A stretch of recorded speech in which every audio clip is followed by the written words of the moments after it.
तो देखिए चैप्टर के नाम है आपको प्रायिकता, इंग्लिश में इसको हम लोग प्रोबेबिलिटी कहते हैं, ठीक है। और केसी सिन्हा आपको प्रायिकता की जगह कहीं कहीं देगा संभावित। प्रायिकता का दूसरा रूप होता है संभावित, ठीक है। ये एक्सरसाइज आपको 15 में मिलेगा और इसका भाग 1 है। तो प्रोबेबिलिटी क्या होता है, प्रायिकता क्या होता है, हम लोग इसको बारे में समझेंगे पहले। तो हम लोग देखते हैं कि मानव जीवन जो होता है अनिश्चितताओं से भरा हुआ है। हमारा जो मानव जीवन है ये अनिश्चितताओं से भरा हुआ है। दैनिक जीवन में हम लोग देखते हैं हमारे साथ बहुत प्रकार की घटनाएं घटती है और हमारे साथ 2 प्रकार की घटना घटती है, एक निश्चित घटना और एक अनिश्चित घटना। एक घटना अनिश्चित होती है और एक घटना निश्चित होती है। अर्थात हम ये भी कह सकते हैं कि कभी कभी हम ये भी बोलते हैं कि ये चीज आने का संभावना है। हम लोग किसी का अपना संभावना व्यक्त करते हैं। जैसे अभी मान ली कि पंचायत स्तरीय चुनाव भी चल रहा है हमारे पंचायत में, तो ये पंचायत स्तरीय चुनाव में क्या बहुत सारे कैंडिडेट खड़ा होते हैं, 10 से 12, 20, 25, 30 तक खड़ा हो जाते हैं। तो जीतना एक ही कैंडिडेट को होता है, जीतना एक ही कैंडिडेट को होता है। उसमें प्रायिकता होता है क्या, पहले ही समझिए। जितना एक ही कैंडिडेट को होता है, पंचायत चुनाव में 10 कैंडिडेट खड़ा हो गए हैं तो जितना किसी का एक का है। लेकिन हम ये भी नहीं कह सकते कि वही जीत जाएगा, अच्छा ये भी नहीं कह सकते कि वह नहीं जीतेगा। सिर्फ हम क्या कर सकते हैं, संभावना कर लगा सकते हैं, उसकी कल्पना कर सकते हैं उसके बारे में। तो ये सभी कथन हम प्रायिकता में पढ़ेंगे। और प्रायिकता में आगे चलते हैं। 18वीं शताब्दी में बहुत जुआ लोग खेलते थे। 18वीं शताब्दी में जुआ बड़ी फेमस था, जिसमें जीत और हार होता था। जुआ में 2 ही चीज होता है, चाहे जीत या हार। तो कभी कभी लोग क्या होते थे, बहुत ज्यादा संख्या में हारते चले जा रहे थे। 18वीं शताब्दी में बड़े बड़े जुआ लोग जो थे, जैसे में ताश हो गया, पासा हो गया, इस प्रकार के जुआ खेलने वाले बड़े बड़े बिजनेसमैन आ गए थे इसमें। और बिजनेसमैन क्या हुआ कि लगातार कभी कभी हारने लगे। तो एक रीजन उठ गया, कारण उठ गया, आखिर हम क्यों हारते हैं। और इसी के आधारित एक चैप्टर का आविष्कार हुआ जो प्रायिकता के नाम से आज हम लोग पढ़ते हैं, उसको प्रोबेबिलिटी के अंतर्गत पढ़ते हैं। और सबसे पहले हम प्रायिकता के अंतर्गत क्या पढ़ेंगे, प्रायिकता में आपका अध्याय 15 भाग इसका 1 है। प्रायिकता के अंतर्गत हम क्या पढ़ेंगे, तो सबसे पहला पॉइंट है कि प्रायिकता का परिचय हम देखते हैं प्रयोग। सबसे पहले हम प्रयोग किसको कहते हैं। प्रयोग का मतलब होता है इंग्लिश एक्सपेरिमेंट, ठीक है। प्रयोग के इंग्लिश क्या होता है, एक्सपेरिमेंट। सबसे पहला प्रयोग के बारे में जानते हैं। कहता वह प्रक्रिया जिसमें एक सुपरिभाषित परिणाम प्राप्त हो, उसको हम बोलते हैं प्रयोग। लेकिन यहां पे हम पॉइंट जो हमारा है यादृच्छिक प्रयोग। यादृच्छिक प्रयोग हम किसे कहते हैं, एक प्रयोग यादृच्छिक प्रयोग कहलाता है। एक प्रयोग जो आप करते हैं वो क्या कहलाता है, यादृच्छिक प्रयोग कहलाता है। एक प्रयोग क्या कहलाएगा, यादृच्छिक प्रयोग कहलाता है। अगर अपना भाषा हम लोग समझे तो ऐसा प्रयोग जिसके परिणाम के बारे में कोई पूर्ण घोषणा नहीं किया जा सकता है, उसको बोलते हैं यादृच्छिक प्रयोग। मतलब ऐसा प्रयोग, ऐसा एक्सपेरिमेंट जिसके बारे में हम पहले घोषणा नहीं कर सकते हैं, वैसा प्रयोग जिसके बारे में हम पहले क्या कर सकते हैं, घोषणा नहीं कर सकते हैं, उसको क्या बोलते हैं, यादृच्छिक प्रयोग। यह यहां पे दिया हुआ है कि सभी संभव परिणाम पहले से ही ज्ञात हो। सभी संभव परिणाम पहले से ही ज्ञात हो, किसी विशेष परिणाम का निश्चित रूप से अनुमान नहीं लगाया जा सकता है, इसे हम कहते हैं कौन सी, यादृच्छिक प्रयोग।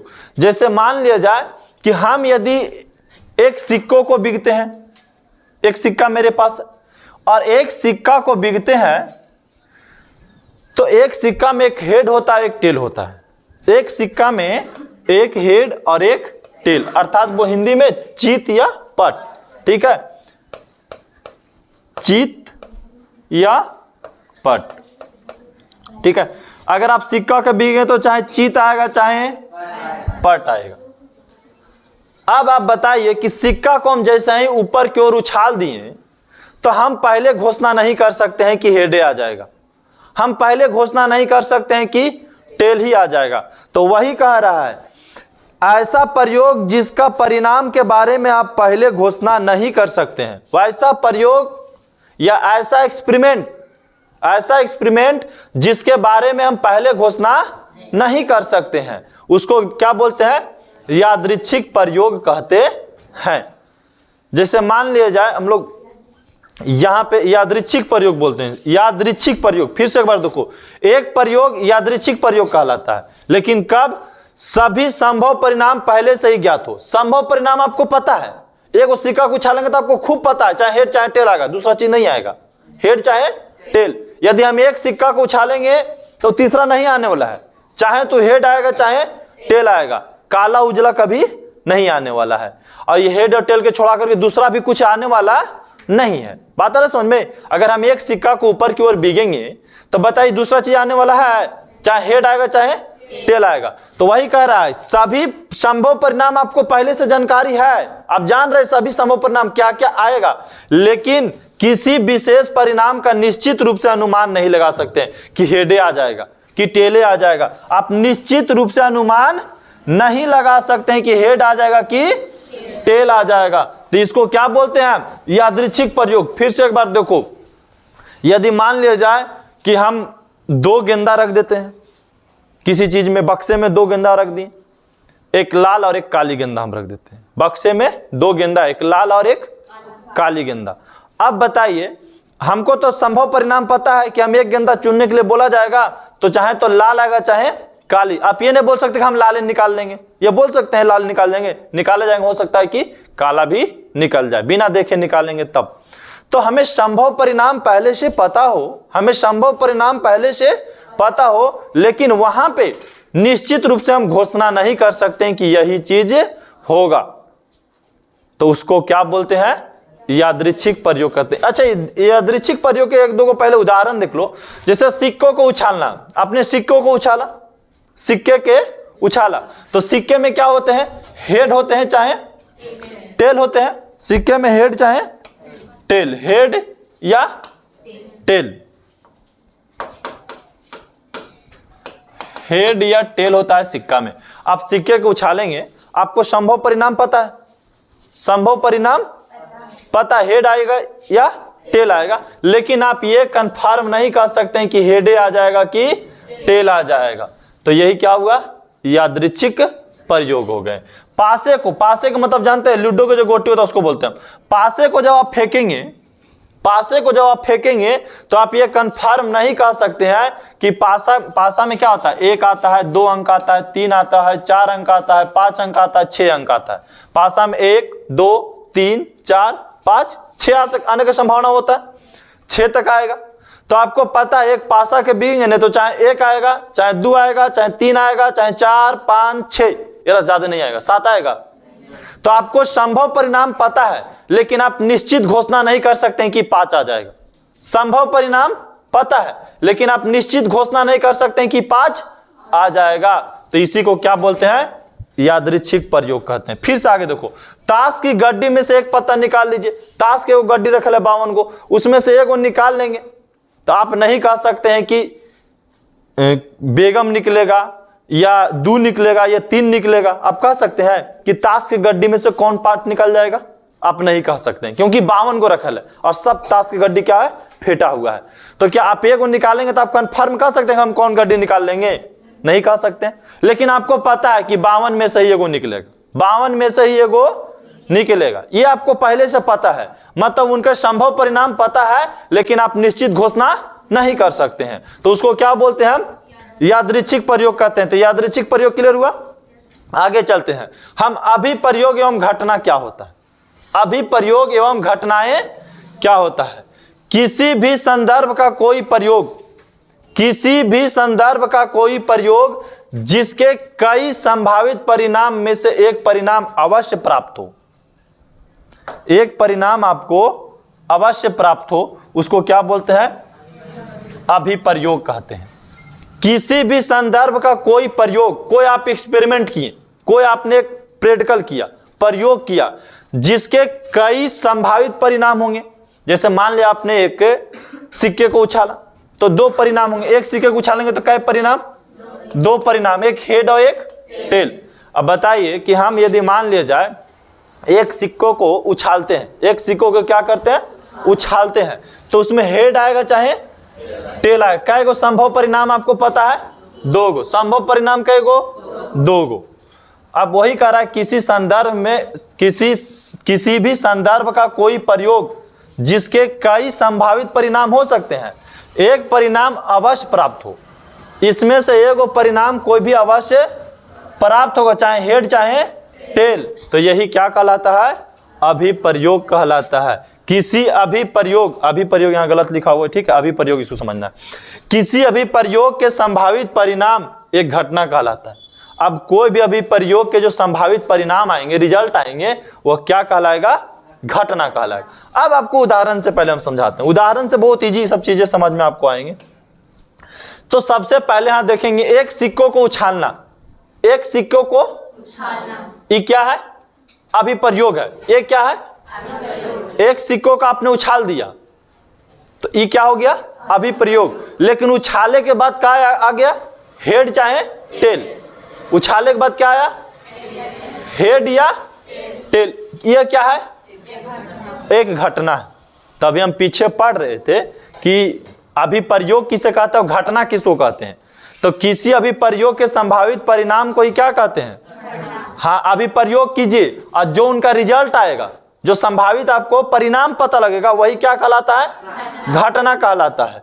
जैसे यहाँ पे हम लोग पढ़ा लिए क्या कि एक सिक्कों को उछाले, ये क्या है? एक प्रकार के अभिप्रयोग है। और उसमें चीत और पट आ गया, ये क्या है? एक घटना है। आगे चलते हैं। 2 सिक्कों को आपने उछाला। कितना सिक्का का? 2 सिक्कों को उछालना क्या है? एक अभिप्रयोग है। 2 सिक्कों को उछालना क्या है?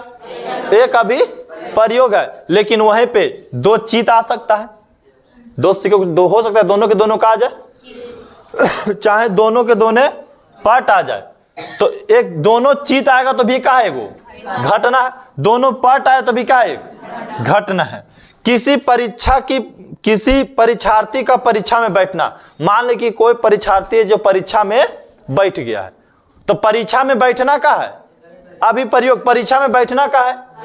लेकिन पास होना चाहे फेल होना, जो रिजल्ट आता है, पास हो गए, ये क्या हुआ? एक घटना घट गया। फेल हो गए, क्या हो गया? एक घटना घट गया। अरे बात समझे, बैठना का है? अभिप्रयोग। बैठना का है, लेकिन वहां बैठने के बाद फेल चाहे पास होंगे, ये क्या है? एक घटना है। अरे बात समझे, घटना का होता है। जैसे 2 सिक्कों को हम उछाले, तो उछाले तो वो क्या था? एक अभिप्रयोग। एक सिक्कों को उछाले, क्या है? अभिप्रयोग। लेकिन जैसे ही हम क्या किए, उसकी जो परिणाम पता लगा, वो क्या है? घटना है। ठीक है।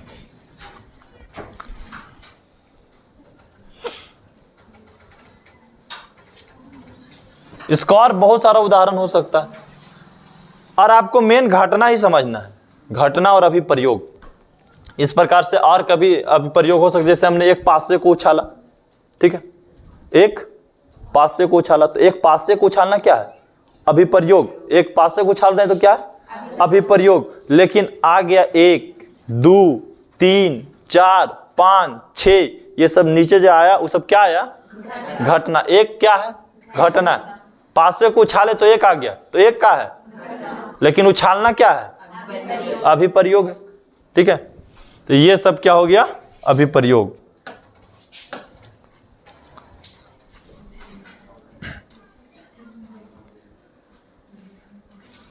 तो एक बार फिर डिफिनेशन देख लो। पहले डिफिनेशन आपको समझ में आना चाहिए। मेन कह रहा है किसी भी संदर्भ का कोई प्रयोग, कोई भी आप जो प्रयोग करते हैं, उसके संभावित परिणाम में से एक परिणाम अवश्य प्राप्त होता है। वह एक क्या कहलाता है?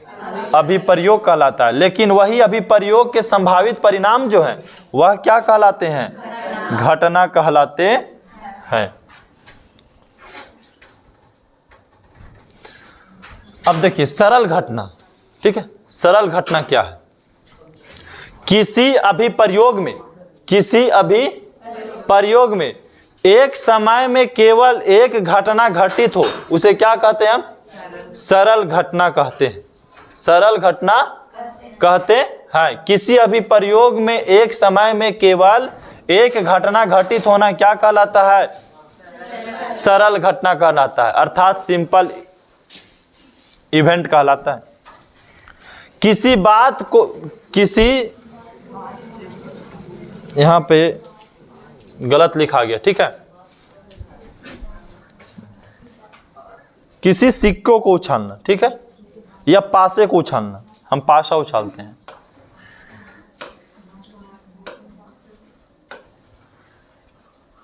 पासा का उछालना, किसी पासा को उछालना, किसी पासा को आपने उछाला, सम अंक प्राप्त हुआ। किसी आपने पासा के उछाला तो कौन से अंक प्राप्त हुआ? सम अंक प्राप्त हुआ। तो ये क्या कहला? एक सरल घटना कहला गया। अच्छा, कुछ खराब अथवा सही पेन होंगे आपके पास और उसमें से, उस डिब्बे में से एक पेन निकाल लेना, ये क्या है? एक सरल घटना। खराब पेन और सही पेन का डिब्बा एक रख दिए हम, जिसमें कुछ खराब पेन डाल दिए, कुछ सही पेन डाल दिए, लेकिन उसमें से हम एक पेन चुनते हैं तो ये क्या है? सरल घटना है।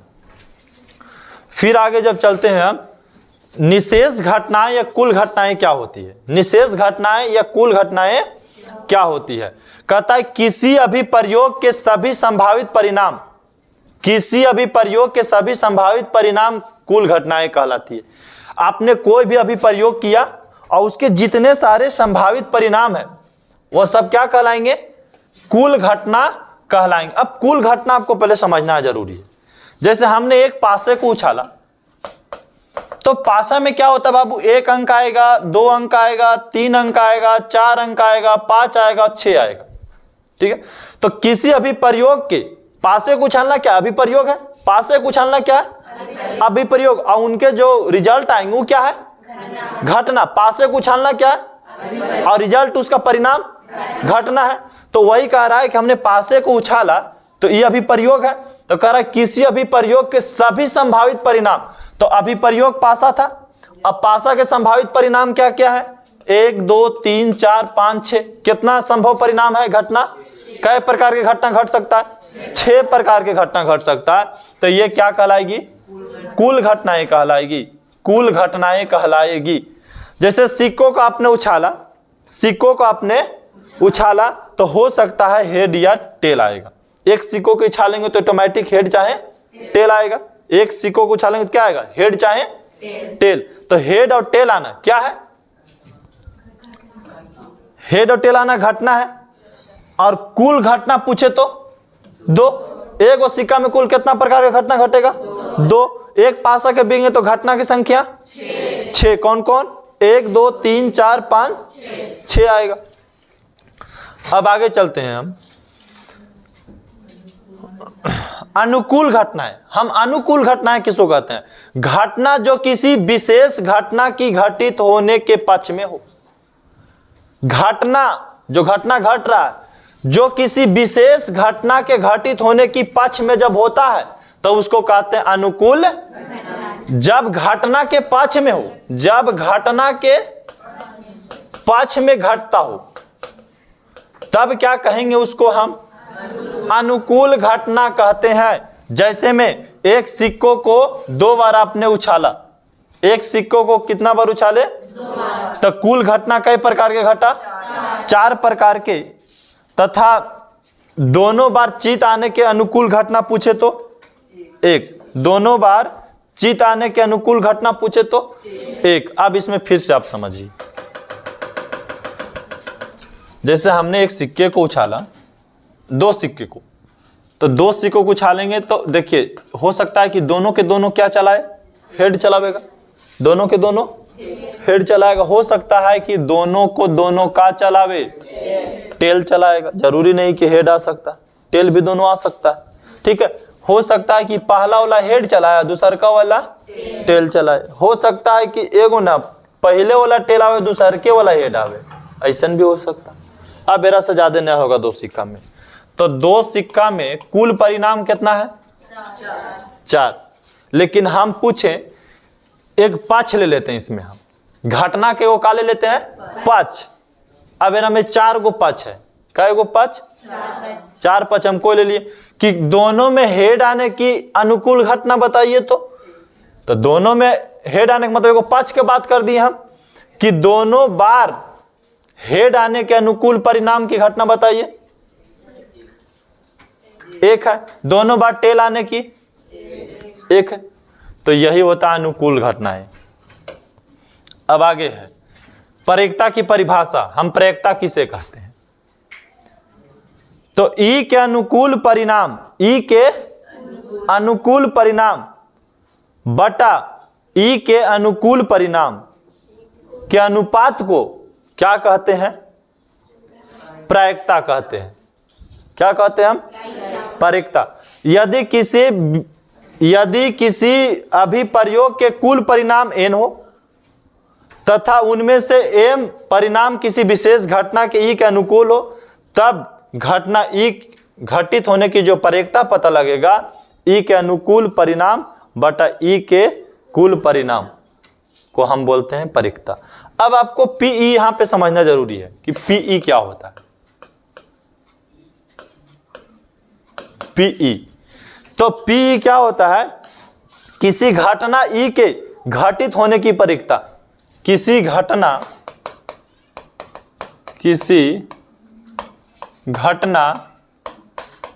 ई के घटित होने की प्रायिकता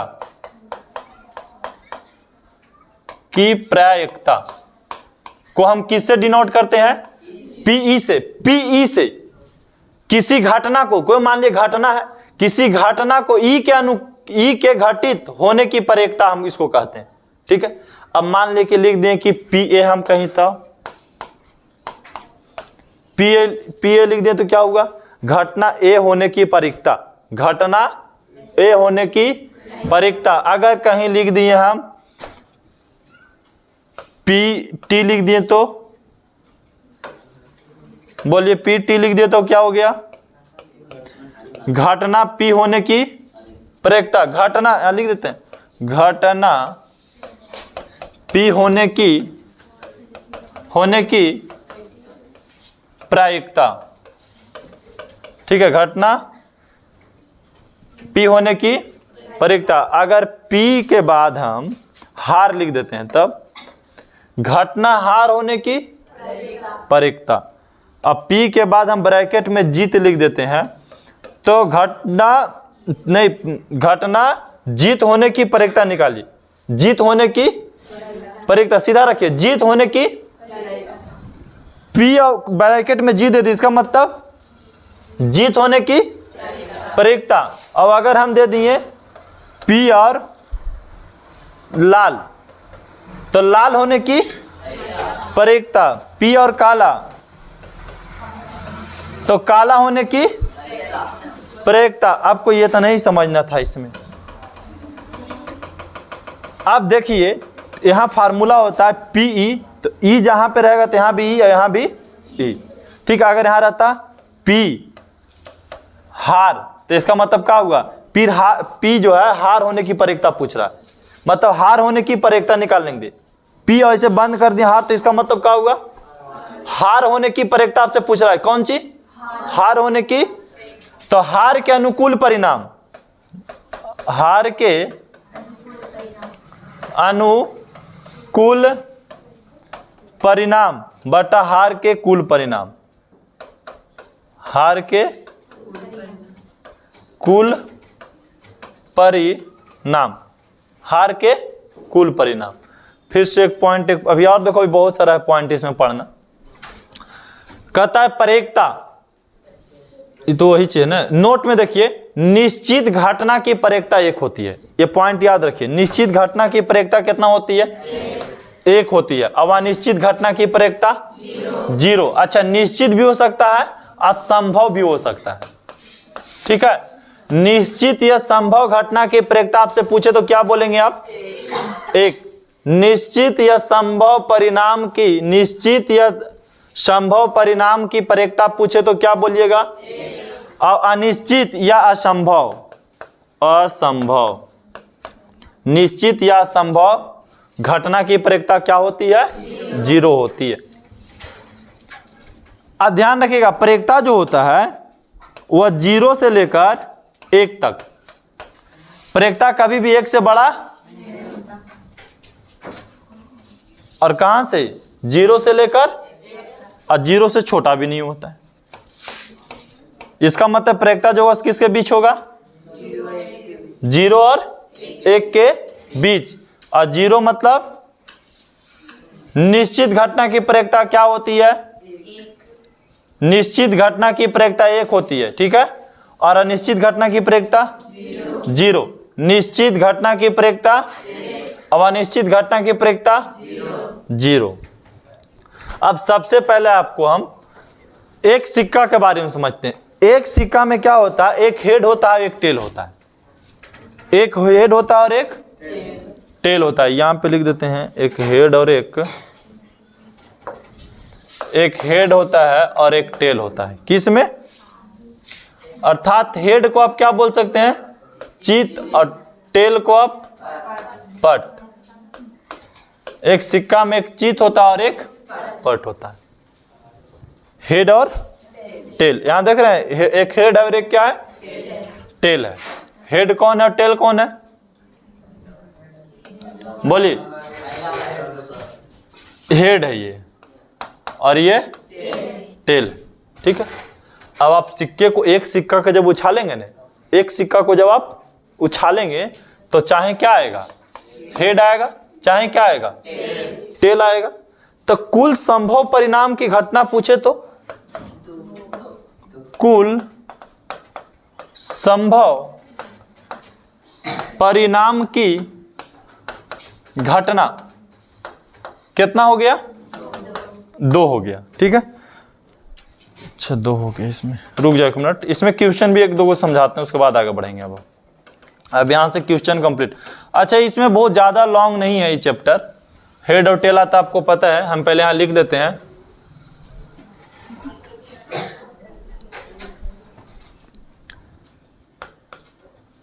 कुल संभव, एक सिक्का का जब उछालेंगे आप तो कुल संभव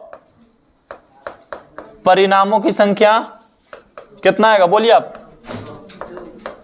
कुल संभव परिणामों की संख्या 2 आएगा, हेड या टेल। अगर हम ऐसा क्वेश्चन पूछे कि एक सिक्के को एक बार उछाला गया, एक सिक्के को एक बार उछाला गया तो चित आने की प्रायिकता ज्ञात कीजिए। देखिए क्वेश्चन कैसे पूछता है आपसे। क्वेश्चन 1 में एक सिक्का को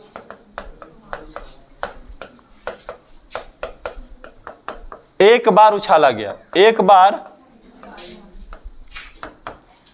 उछाला गया तो चित आने की प्रायिकता, चित आने की प्रायिकता आपसे पूछ सकता ना, चित आने की प्रायिकता बताइए या ज्ञात कीजिए, जो भी रहे। एक सिक्के को एक बार उछाला जाता है तो चित आने की प्रायिकता। तो हमको तो पता है कि एक बार एक सिक्का जब उठा लेंगे ना तो 2 प्रकार की घटना घटेगी, एक हेड और एक टेल।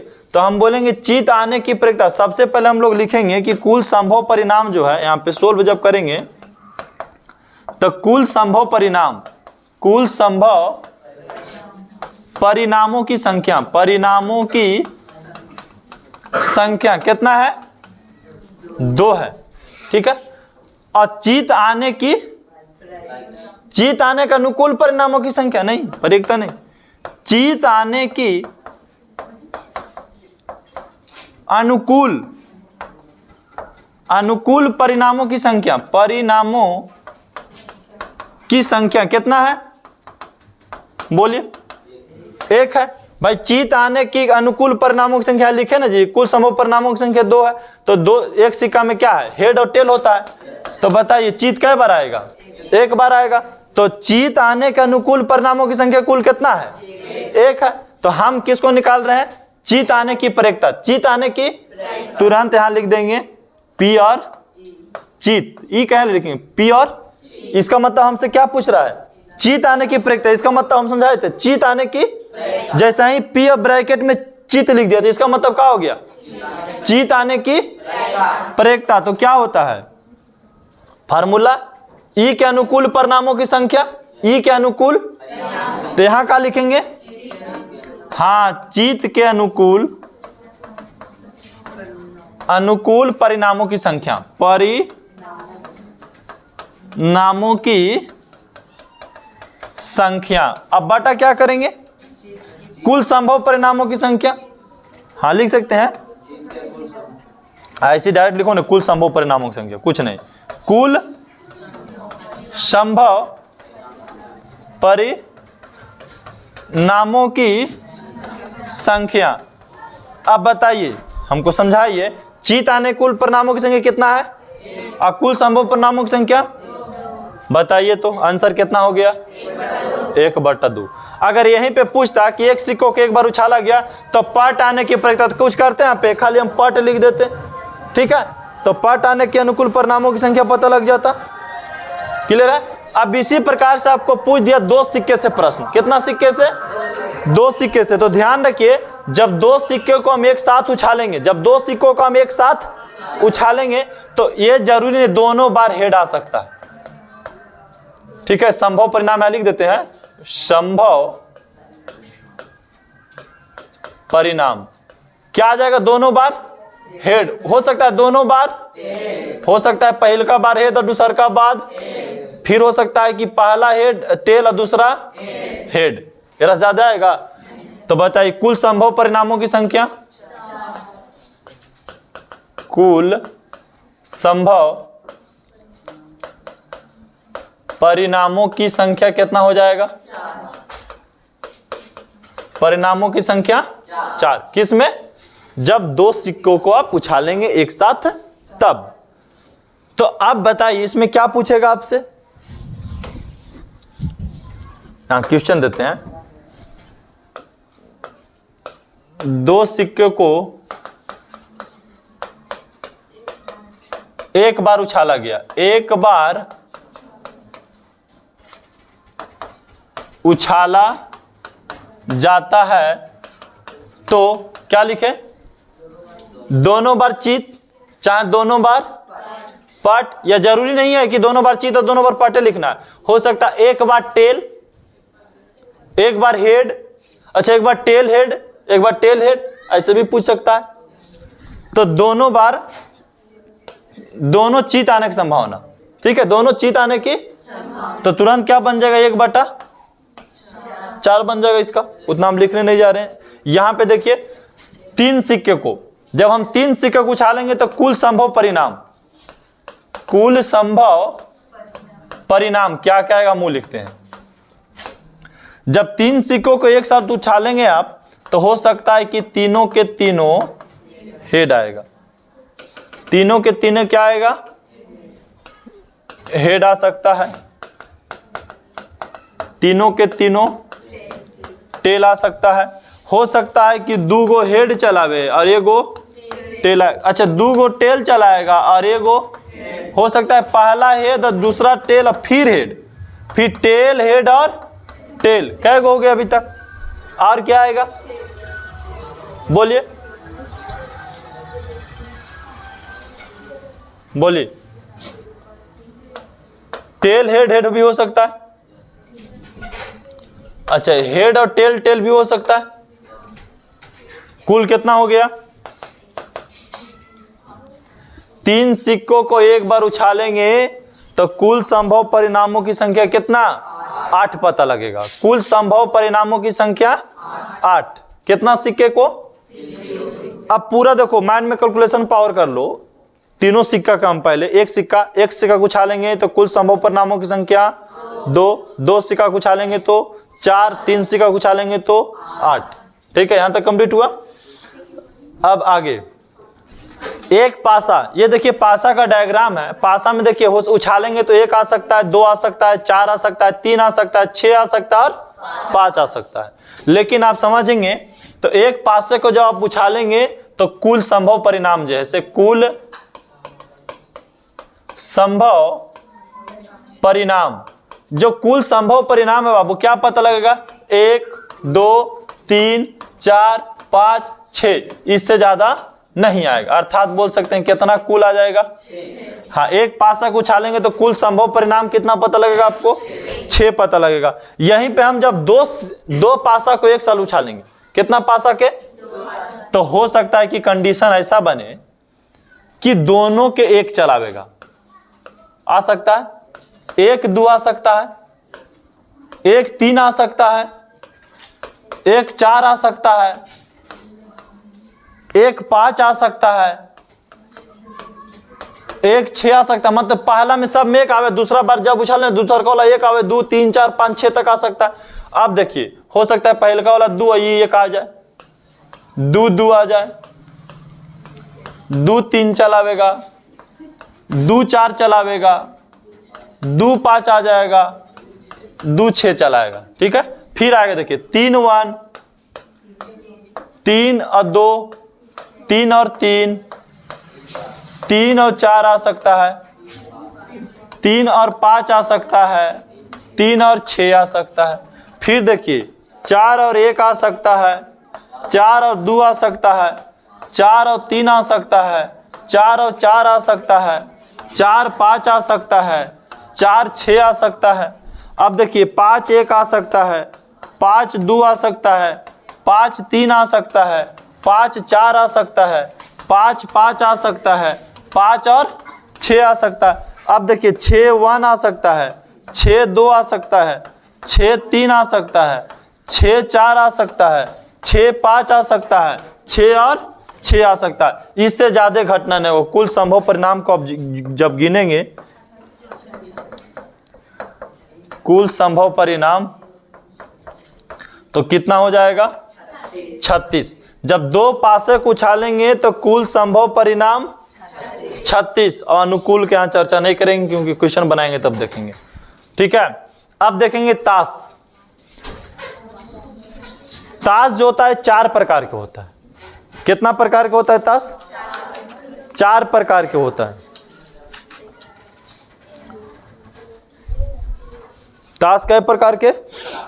4 प्रकार के। ताश के गड्डी के बारे में पहले हम समझेंगे, उसके बाद आगे बढ़ेंगे। अब ताश के प्रकार पहले लिखते हैं हम। ठीक है, 4 प्रकार, 1 2 3 और 4 प्रकार। सबसे पहला प्रकार जो है वो होता है लाल पान। ठीक है, क्या चीज? लाल पान। लाल पान के जो चित्र होगा वो दिल जैसन होगा। ठीक है, पत्ता जैसा है वो, ये देखिए इस टाइप के। ठीक है, ये लाल पान हो जाएगा।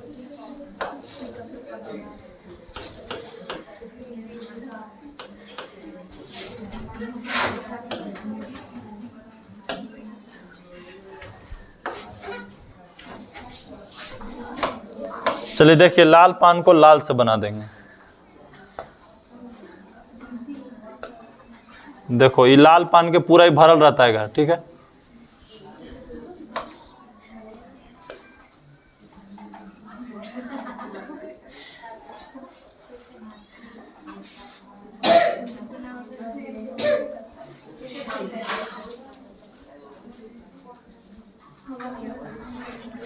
टेढ़ा कुबर बन गया है लेकिन है लाले पान। हमारा उतना बड़ा कलाकार है कि पीपर के पत्ता बना रहा है। पीपर के पत्ते बने हैं नहीं, सही में पीपर का पत्ता बन गया है। ये हो गया लाल पान, एकदम ऐसे ही सेम रहता है। ठीक है, अब एगो होता है ईट। क्या होता है? ईट। ईट का डायग्राम ऐसे होता है। ये देखो इसी का डायग्राम है। हाँ, यहाँ हम बुक में इसको ईट बोलेंगे।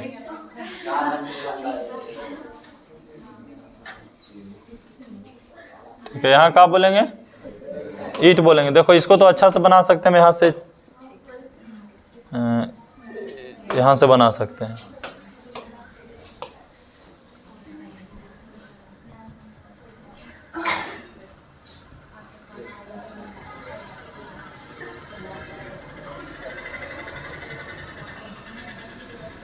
नहीं होगा ना?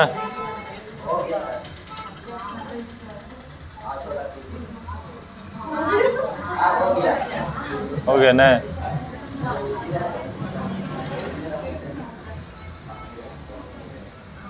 हो गया। इसको क्या बोलेंगे? ईट बोलेंगे, ठीक है। या तो फिर इसको डायमंड्स भी बोल सकते हैं। अब एगो होता है काला पान, एगो क्या होता है? काला पान, काला से। एगो लाल पान, एगो काला पान। अब काला पान में ज़्यादा कोई खास अति नहीं है, ये भी सेम ही बनेगा, लेकिन वो भी पान के पत्ता जैसा, ठीक है। अब इसको भी पहले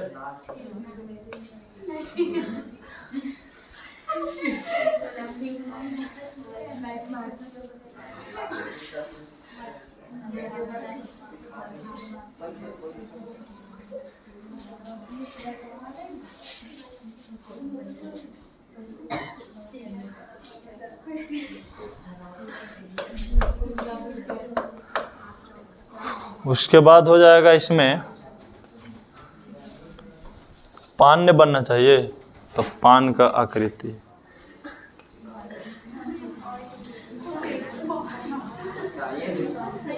सटा दे, सटा हुआ रहता ये, हमरा ये सब नहीं पता है।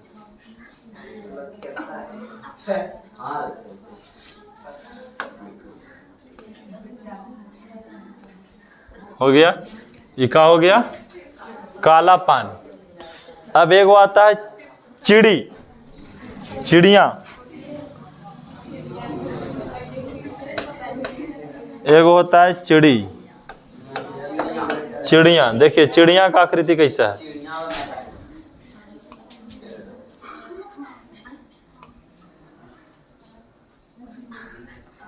हो गया।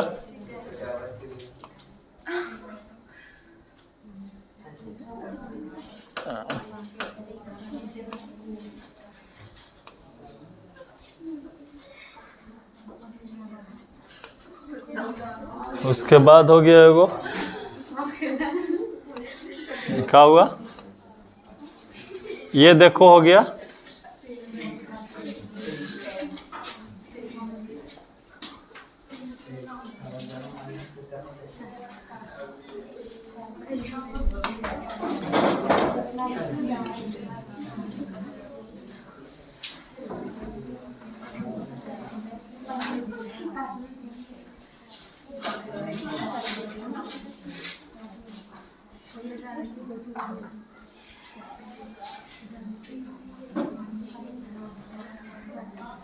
देखिए ये हो गया कौन सी? चिड़िया।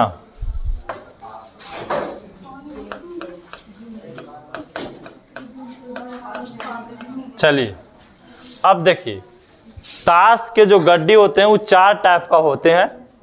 लाल पान, ईंट, काला पान और चिड़िया।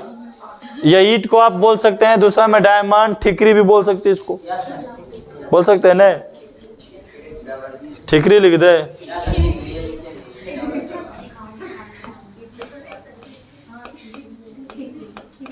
ठिकरी हो गया, ठीक है। ठिकरी हो गया, क्या लिख देते?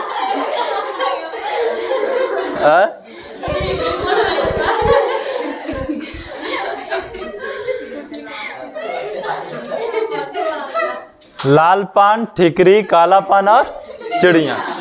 अच्छा ये सभी का ना 13 भाग होते हैं। कितना भाग? 13 भाग। लाल पान कई प्रकार के? 13 प्रकार के। लाल पान कई प्रकार के? 13 प्रकार के। ठिकरी कई प्रकार के? 13 प्रकार के। काला पान कई प्रकार के? और चिड़िया कई प्रकार के? तो 13 चको 52। मतलब इसका भी 13 भाग होता है, इसका भी 13 भाग होता है, इसका भी 13 भाग होता है, इसका भी। तो 13 चको कितना हो गया?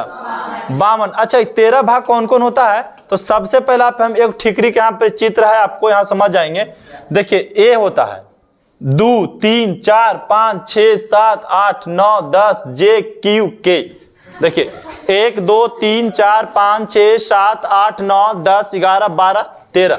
इसी प्रकार से देखिए यहाँ सब सजा के लिखेंगे। लाल पान का ये होता है, लाल पान के दुग्गी, तिग्गी, चौगी, पंचम, छठा, संतवा, आठवां, नौवां, 10वां जे के क्यू जे बोलिएगा सीधा सीधी, ठीक है।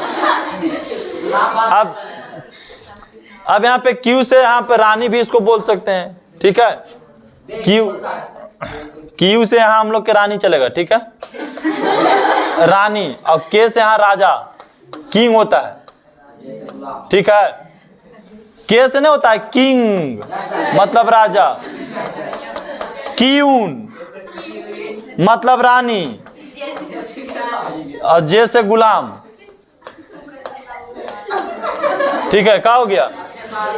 गुलाम। गुलाम, रानी और राजा।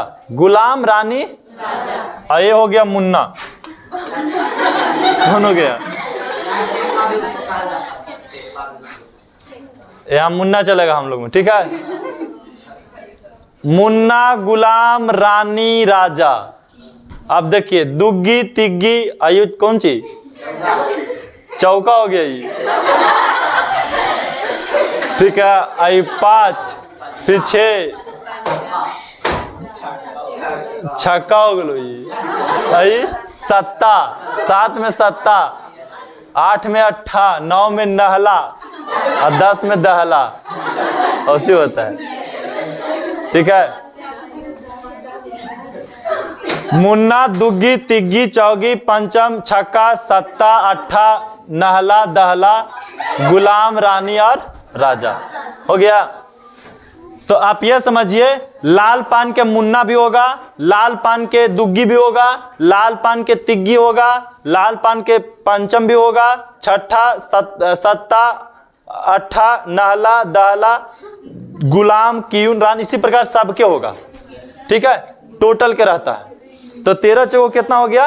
52। तो एक ताश को गड्डी को अगर हम अच्छा तरीका से फेर दे तो कुल संभव परिणामों की संख्या 52। कुल संभव परिणामों की संख्या, लेकिन ताश के गड्डी में कुल राजा कै गो? 4 गो। एगो लाल पान के राजा, एगो ठीकरी के राजा, एगो काला के राजा, एगो चिड़िया के राजा। तो राजा कै गो? 4 गो। राजा कै गो? 4 गो। अब बताइए, काला के राजा, काला पान के राजा, ठीकरी के राजा और चिड़िया के राजा, और कुल राजा पूछ दिए तो कुल राजा कितना? कुल राजा 16। 4 ना होगा जी, एक इसका एगो राजा होगा, इसका एक राजा, एक राजा, एक राजा, एक राजा, तो कुल कितना राजा हुआ? 4 राजा। तो नहीं 4 राजा बोल रहा था। लाल पान का एक राजा होता है, लाल पान का एक राजा, एक रानी। राजा को हम बोलते हैं के, रानी के बोलते हैं हम क्यू, और एक होता है गुलाम। क्या होता है? गुलाम। क्या हो गया? जे। और एक होता है मुन्ना। ईमेन पहले याद रखिए, मुन्ना। इसका हो गया। ठीक इसी टाइप से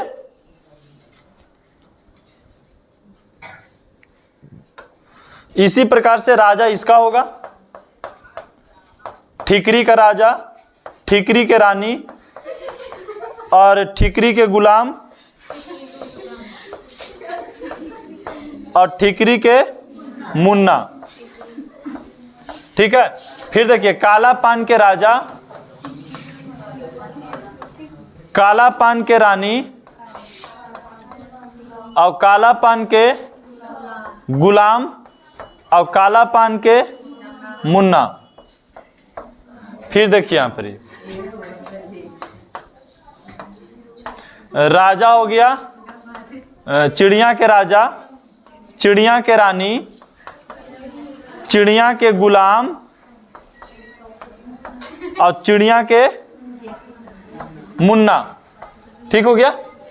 अभी तक कितना हो गया? आप पूछेंगे कि ताश की गड्डी में कुल राजा तो 4 गो, कुल रानी तो 4 गो, कुल गुलाम तो 4 गो, कुल मुन्ना, लेकिन पूछे कि ठीकरी के राजा कै गो, ठीकरी के गुलाम कै गो, ठीकरी के मुन्ना कै गो, काला पान के चिड़िया अति मुन्ना कै गो, एगो काला पान के रानी कै गो, एगो कुल ताश की गड्डी में रानी कै गो, 4 गो, कुल राजा कै गो, 4 गो हो गया यहाँ पे। अब इसका देखिए दू, इसका दू होगा 3, 4, 5, 6, 7, 8, 9 और 10। इसी पर इसका भी 2, 3, 4, 5, 6, 7, 8, 9, 10।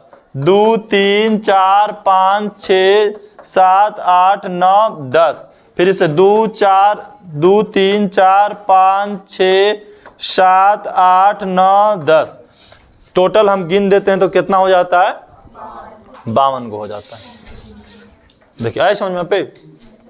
अब ये पूछ सकता है कि ताश की गड्डी में मुन्ना कई को हुआ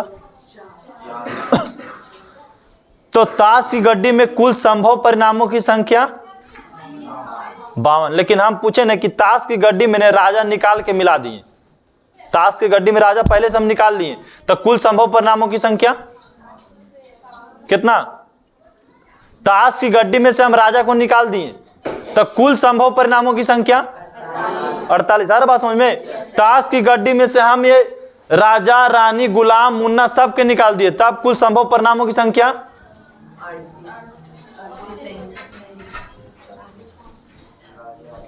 बोलिए 16 को बाहर निकल गया, 16 को बाहर निकल गया तो 36 को बचेगा। ठीक है।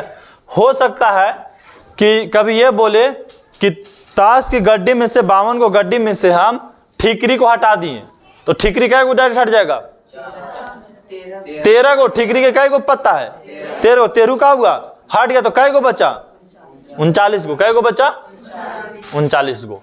तो यहां तक कंप्लीट हुआ। तब इसका नेक्स्ट डे खाली क्वेश्चन लेकर आएंगे। थ्योरी इतना ही था, अब थ्योरी इतना ही याद रख लीजिए। अभी प्रयोग याद रखिए, घटना याद रखिए, अनुकूल याद रखिए, यादृच्छिक याद रखिए। अभी प्रयोग किसको बोलते हैं बोलिए। अभी प्रयोग, हाँ सिक्कों को उछालना अभी प्रयोग। ठीक है। पासे को उछालना अभी प्रयोग। उसके परिणाम जो आया घटना, घटना उसका जो परिणाम आया घटना।